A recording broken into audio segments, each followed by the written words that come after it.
Bonjour à tous, c'est Divine, je vous retrouve aujourd'hui pour une nouvelle vidéo. Tout d'abord, je tiens vraiment à m'excuser pour ne pas avoir pu vous faire de vidéo durant ces 2 dernières semaines. Seulement voilà, j'ai complètement oublié de prendre le seul meuble qui me sert pour faire mes vidéos, sinon je ne peux pas filmer, je n'ai pas de trépied. Du coup, je me suis trouvée bien embêtée pour la semaine dernière et la semaine d'avant, j'ai tout simplement pas eu le temps d'en faire. Donc voilà pour ça, je vous en fais une aujourd'hui et la semaine prochaine normalement tout devrait bien se passer. Aujourd'hui j'ai donc décidé de vous parler de ma seule lecture du mois d'août, étant donné que j'ai été en vacances tout ça, je n'ai vraiment pas eu le temps de lire. Donc pour la vidéo d'aujourd'hui je vais vous parler du tome 1 d'Autre Monde de Maxime Chatham, l'Alliance des Trois. C'est donc le tome 1 d'une saga de peut-être 7 ou 8 livres, je ne sais plus, de Maxime Chatham. C'est donc fantastique et jeunesse. C'est donc l'histoire de Matt, un jeune ado de 14 ans qui se retrouve seul face à un monde totalement ravagé par une tempête qui est passée. Il n'a plus ses parents ou alors il y a des parents qui se sont transformés en des bêtes étranges. Il va retrouver son ami Tobias, et ensemble ils vont pouvoir s'échapper de la ville et apprendre à survivre dans ce milieu hostile. Ils vont devoir apprendre à se défendre malgré leur jeune âge face à des créatures plutôt horribles et dont ils n'avaient vraiment pas prévu de faire face à ce moment-là. Je vais donc vous parler de ce livre en 2 parties, une partie avec les points positifs et une partie avec les points négatifs.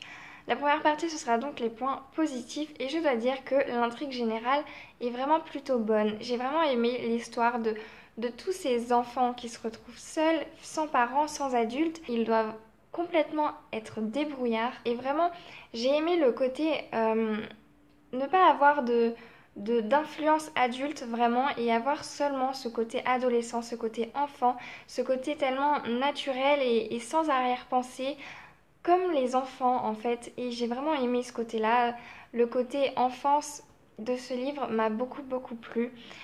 D'autant plus qu'on se retrouve dans un monde fantastique, un monde qu'on ne connaît pas, que les enfants ne connaissent pas. Ils doivent y faire face seuls, sans parents, encore une fois, sans adultes. Et ils vont s'en sortir malgré quelques péripéties. En plus de l'intrigue générale qui est très bonne, j'ai aimé les personnages et leur évolution notamment. On arrive avec des enfants de 14 ans, Matt et Tobias. Ils ont perdu leurs parents, ils ont perdu leur famille, ils ont perdu un ami. Et au fur et à mesure du livre, ils vont apprendre à combattre, ils vont apprendre à faire face à leur milieu hostile. J'avais très peur notamment que les enfants donc ne fassent pas leur âge et fassent directement de très bons combattants, ce qui ne serait absolument pas le cas dans le monde réel. Toute personne normalement constituée devrait faire face. Et bien je pense comme ils ont réagi avec de la peur, de l'appréhension, pardon. Ils ont une très bonne évolution et heureusement, je pense que c'est un énorme plus dans ce livre. On a des personnages qui grandissent, qui mûrissent et qui apprennent à vivre par eux-mêmes. Ça a un lien avec l'intrigue originale, mais j'ai beaucoup aimé le monde.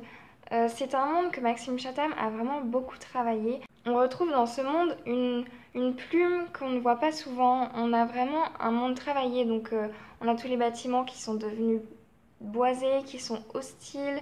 On a quand même des créatures qu'il faut savoir décrire et je pense que l'auteur fait vraiment très bien ce genre d'exercice. Forcément, si l'auteur arrive à nous faire un monde qui est bien travaillé, vous vous douterez bien qu'il a une plume qui est très intéressante, qui est très simple à lire et vraiment j'ai aimé lire sa plume, j'ai aimé lire la plume de l'auteur. J'ai donc pu noter 4 points positifs dans ce livre. Nous avons donc une intrigue originale, une plume très plaisante, un monde très bien travaillé et des bons personnages avec une bonne évolution. Maintenant pour passer à la partie négative, je dois dire que j'ai 2 points notamment négatifs et ça pas tellement à voir avec le livre finalement. Le premier point négatif finalement pour moi ce serait que je m'attendais tellement à plus, tellement à aimer et apprécier beaucoup plus ce livre qu'au final je ne l'ai pas trouvé aussi intéressant et addictif que ça. J'en ai tellement entendu de bien partout.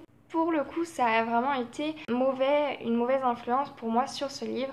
J'en attendais trop et du coup, il n'a pas été aussi addictif que ce à quoi je m'attendais. En fait, c'est qu'un seul point négatif du coup, mais j'ai vraiment été beaucoup plus sévère avec ce livre vis-à-vis de tous ces avis qui me disaient waouh, mais c'est tellement bien, c'est tellement un monde génial, j'aime tellement que moi du coup, j'ai foncé tête baissée et je me suis dit que j'allais forcément adorer et ça ne l'a pas fait avec moi malheureusement. C'est donc pour moi une petite déception étant donné que ça n'a pas été un coup de cœur comme ce à quoi je m'y attendais parce que généralement les gens qui me conseillaient ce livre, qui me disaient que ce livre était génial, c'est des personnes qui lisent la même chose que moi, qui aiment les mêmes livres que moi.